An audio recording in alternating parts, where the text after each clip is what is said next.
This recipe is for the pie dough 3-2-1, okay? 3-2-1 is the ratio of fat, dry, and liquid. So fat would be butter, dry would be flour and salt, and then liquid would be water, which we'll get ice water in a little bit. We want to go ahead and measure out the butter. We cut butter a little differently with baking. We don't really cube butter.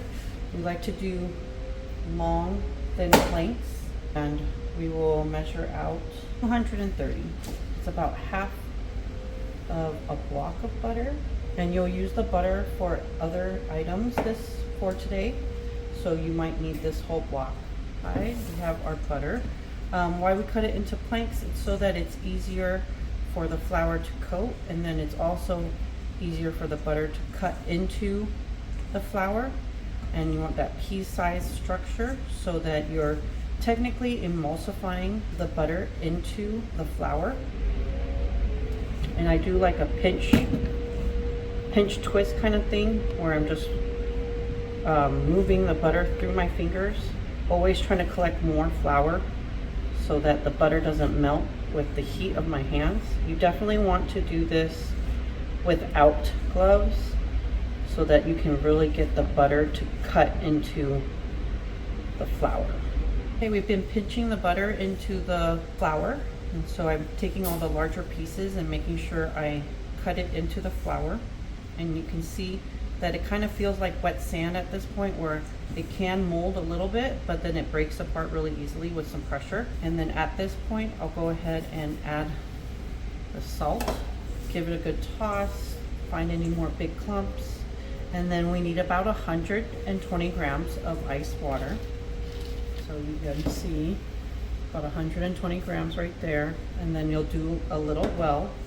Try to make sure that there's no big chunks of butter, and then pour the water into the well. And then I usually at this point take a bench scraper and just lightly toss the dough and the mixture and the cut butter, and it will start to lightly form, as you can see. And you're going to get rid of your cutting board and your board mate. And then once it's lightly incorporated, you're going to pour it onto the table.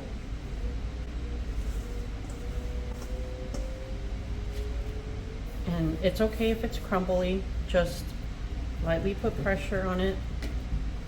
And then you're going to fold.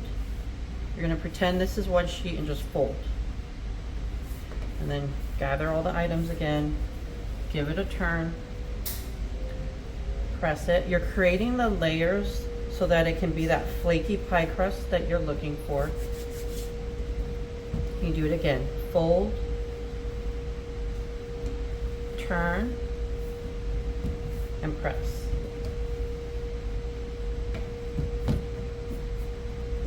And then do it again. Fold it and press, and you can see how it's slowly coming together. And then one more time. You will do this technique too if you ever make biscuits. Same concept. Every once in a while you get like a little sticky spot. You'll do just a little flour and then press it out and then fold. And then at this point there's a good amount of layers, so you're going to take plastic wrap. Have someone help you. Like that. Make sure you take your bench scraper out. Try to get the excess butter and flour. Take some flour and lightly dust your hands. And then if you rub them, all of the contents will come off. And then you just do kind of like your pasta.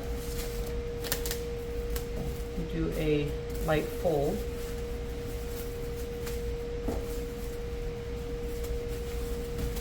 And roll out your pie sheet, pie crust, and that is it. And then you put it in the fridge to cool it down.